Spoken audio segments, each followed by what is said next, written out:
Olá, tudo bem? Mais um vídeo, dessa vez atendendo a pedidos. Vamos então ler o pedido e identificar quem o fez. Vamos lá. Racional e crítico Silvio. Professor Oswaldo, houve as 10 tribos do norte ou não existiu nenhuma? É uma retroprojeção? Bem, vamos responder ao Silvio. Vamos começar dizendo que a Bíblia é um livro basicamente de ficção. Basicamente. Não disse exclusivamente. O substrato básico da Bíblia, do Antigo ao Novo Testamento, e some-se a isso os deuterocanônicos, os apócrifos, toda a literatura do mundo bíblico que você quiser pressupor, o substrato básico é ficção. Há dois tipos de ficção nesses textos. Aquelas que qualquer pessoa dotada de 2 neurônios e meio sabe que é ficção. Milagres, maravilhas, ações divinas. Tudo isso é ficção porque essas coisas não existem. Criação é ficção se você interpreta pela ótica ingênua da narrativa de um Deus criando o planeta. Não é ficção se você reduz a termos a funcionalidade histórica daquela narrativa. Mas se você se ilude ingenuamente e religiosamente com os termos da narrativa, é ficção. Dilúvio é ficção, sol parar é ficção, serpente falar é ficção, mula falar é ficção, os milagres são ficção, Jesus ressuscitar é ficção, Jesus subir para o céu é ficção, nascer de virgem é ficção. Tudo que é maravilhoso é ficcional. Mas há um outro tipo de ficção. Aquelas narrativas em que não há nada de maravilhoso. Por exemplo, o fato de um ancestral, Abraão, ter um filho, Isaque, que tem outro filho, Jacó. É uma narrativa que, à primeira vista, parece plausível e é ficção. Assista aos vídeos sobre Abraão aqui no canal, antes de você ter qualquer reação intempestiva, da qual amanhã se envergonhe. Vai ler, vai se informar, assista aos vídeos. Aí depois você tem a reação que você quiser. Mas é ficção. Abraão não é pai de Isaac, Isaac não é pai de Jacó, é uma montagem. Há outras narrativas que são ficcionais, como Josué. A gente poderia imaginar um grupo humano saindo do Egito, invadindo Canaã e saindo matando todo mundo. Se você tira disso o colorido mitológico, que está cheio de mitologia espalhada em todos os cantos dessa narrativa, e se você reduz ao que seria prosaico, então não haveria por que duvidar. Mas é uma ficção, nunca aconteceu. Então, há dois tipos de ficção na Bíblia. As ficções que são ficções indiscutíveis, a não ser para indiscutíveis, né? Indiscutíveis, a não ser para um crente fundamentalista que pense assim, se a Bíblia está dizendo que a mula falou, então a mula falou. Mas não deve se levar esse crente a sério, porque a Bíblia também diz que se ele quer herdar a vida eterna, ele deve vender tudo o que tem e dar para os pobres, e ele nunca o fará. Nem ele, nem os irmãos dele, nem o pastor dele. Então, isso é chilique de fundamentalista, e quem perde tempo como fundamentalista reduz-se ao nível cognitivo de um fundamentalista. Eu só levo a sério quem respeita a Bíblia. E esse tipo de posição é verdade, é hipocrisia, porque é verdade o que interessa a ele, porque o que não interessa a ele não é verdade. Então, eu não perco tempo com esses chiliques crenteloides. Mas há outras narrativas em que apenas um desejo de acreditar te garante que aconteceu daquele jeito. Qual é o tipo de ficção, em sendo o caso de ser ficção, que deveria ser alocado o escopo literário, o conjunto da literatura que trata das 12 tribos? Não é no primeiro, aquela ficção absoluta. Basta você ler 2 palavras, já sabe que é ficção e mito. Mas a da segunda, porque não é algo maravilhoso. É suspeito. 12 tribos? Os 12 meses do ano? É absolutamente suspeito. Os 12 signos do zodíaco? É absolutamente suspeito. Tanto é que se você lê Juízes 5, lá não tem 12 tribos. Judá sequer é mencionada. E há tribos que estão ali mencionadas que depois desaparecem. Mas 12 tribos é a mesma coisa que 12 apóstolos. Ah, você acredita que foram 12 apóstolos? Você acredita porque quer acreditar. Porque 12 apóstolos pode ter sido inventado. E, na verdade, foi. Porque outros são chamados de apóstolos na Bíblia e não compõem os 12. Veja Romanos, por exemplo. Então, essas narrativas são ficcionais, só de olhar, porque são muito ajustadinhas. Você pega um paquímetro e aí ajusta milimetricamente a narrativa, e a vida não é assim, né? A vida é uma confusão, a vida é uma montagem, uma colcha de retalho, é um pedaço grande, um pedaço pequeno, é uma zona a vida. E essas narrativas assim muito numericamente significativas, simbólicas, como a vida tivesse uma predileção por certos números do ponto de vista da história, da natureza, sim. Mas do ponto de vista da história, não, é caótico, aleatório.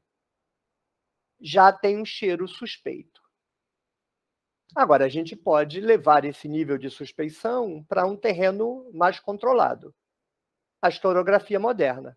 A historiografia moderna afirma que ao norte há Israel. Israel, só. Os israelitas. Nem Israel como nação, os israelitas como um povo. E há diversos outros grupos sociais, diversas outras tribos. Em algumas estelas egípcias fala-se de 40 grupos diferentes. No sul, os abramitas, nem Judá. Nem Judá é nomeado. Então você tem um povo hegemônico ao norte, israelitas, um povo hegemônico ao sul, abramitas. Mas se você lê Amós, lá no século VIII, você tem israelitas junto com cuxitas, junto com aramitas, junto com filisteus. Ou seja, você tem um monte de gente vivendo junto e misturado. Há ali uma rusga, o texto deixa claro que há ali uma rusga, não no sentido de que eles estejam brigando, mas de um ar de superioridade israelita em relação aos outros grupos, mas estão ali convivendo. Os israelitas do norte têm o seu herói, que é Abraão, que é Jacó. Os abramitas do sul têm o seu herói, que é Abraão. Não são unidos por tradição nenhuma, são histórias do norte e histórias do sul. As histórias de Jacó pertencem ao norte, as histórias de Abraão pertencem ao sul. Nunca foram pai e filho, nem mesmo pai e neto. Essa montagem é pós-exílica. Há quem ache que já no século VII haverá a montagem. Israel Finkelstein acha que quando as histórias de Jacó vierem para Jerusalém, por conta da destruição de Israel, começará imediatamente a montagem. Ok, tudo bem. Acho um pouco cedo, mas se as primeiras gerações já não começarem a operar, por que as gerações da 10ª em diante farão? Então é plausível que o começo tenha se dado já na 2ª, 3ª geração. Mas não acho que isso é montado em termos de narrativa aí. O Israel Finkelstein já acha que estamos em momentos de produzir literatura bíblica nos tempos de Josias. Ok, vamos deixar isso para uma outra discussão. É desse procedimento artificial de juntar as histórias de Jacó, quando Israel é destruído e os habitantes fogem para o sul, e são recebidos pelos abramitas, e agora já pelos judaítas, porque os judaítas entram no território abramita e tomam Jerusalém e assumem o poder nacional. Então, as histórias dos israelitas se somarão à dos abramitas no sul. E será montado uma história secundária, artificial, que não corresponde em nenhuma medida a uma historiografia. Corresponde a um desenvolvimento das tradições. As tradições serão somadas. E quando forem somadas, serão somadas. Mas como eles faziam? Se nós somamos as nossas tradições agora, vamos escrever a história como se as duas tivessem sido somadas desde o início. Não, isso não tem nenhuma veracidade. Então, a história das 12 tribos é uma ficção. Nunca existiu 12 tribos que são filhos de Jacó. Nunca existiu. Isso é um mito, é uma retroprojeção, como você bem considera. Havia tribos? Muito provavelmente, porque esses grupos eram constituídos pelo somatório ininterrupto, num fluxo histórico contínuo, de grupos sociais que vão se chegando e vão adentrando a comunidade. Mas muitos deles dissolvem a sua identidade num novo grupo, principalmente grupos familiares pequenos. Mas há grupos maiores, como os judaítas. Os judaítas se fundirão aos abramitas, mas não vão perder a sua identidade. Pelo contrário, vão impor a sua identidade. Não conseguirão, porque os abramitas são um grupo muito coeso, muito solidificado, mas os sacerdotes conseguirão isso com estratégias mais violentas depois do cativeiro babilônico. Mas antes do cativeiro babilônico não há fusão de abramitas e judaítas, eles permanecem isolados como grupos tradicionais, ainda que os judaítas controlarão os camponeses, porque se tornarão donos de Jerusalém e serão a classe dominante militarizada. De modo que haveria diferentes grupos sociais, uns que perdem a sua identidade, outros que mantêm a identidade, mas nada com 12 tribos, frutos de uma genealogia que é absolutamente mitológica. A genealogia da Torá é mitologia. Não corresponde em nenhum sentido à realidade. Nós já poderíamos ter desconfiado disso, porque é muito ajeitadinho o procedimento narrativo. Mas hoje nós estamos em condições mais favoráveis por conta da nova historiografia de Israel, deixando claro que Israel é um povo, Judá é outro povo completamente diferente. E se você para 5 minutos para pensar, bem, se são dois povos diferentes, como Abraão pode ser pai de Jacó ou avô de Jacó. Não, não pode, não é. É uma ficção, é uma retroprojeção, como tudo o que daí deriva. Então, fiquemos assim. Há mitos na Bíblia que são mitos já na primeira palavra. E há mitos na Bíblia que são mitos quando você para pensar. Por exemplo, a história de Davi. O que há de ficção ali? E a de Salomão? Eu arriscaria dizer o seguinte: na história de Salomão, tudo é mito. Na história de Davi, pode ter alguma coisa de tradição recolhida ali. Não estou dizendo que pode ter alguma coisa de historiográfico. Pode ter alguma coisa de tradição. Alguém recolhe a tradição e monta a sua história de Davi. Não confundir. Alguém sabe a história de Davi e escreve a história de Davi. Isso não existe.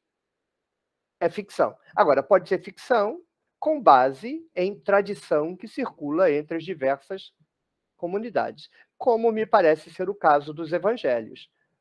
Os sinóticos. João é totalmente ficção teológica, mas os sinóticos, há ali alguma memória filtrada, alterada, adulterada, tolerada de alguma coisa histórica que ele recolheu da tradição, não do Jesus histórico, da tradição. O diálogo dos escritores na composição dos seus textos não é com os personagens históricos, se históricos foram.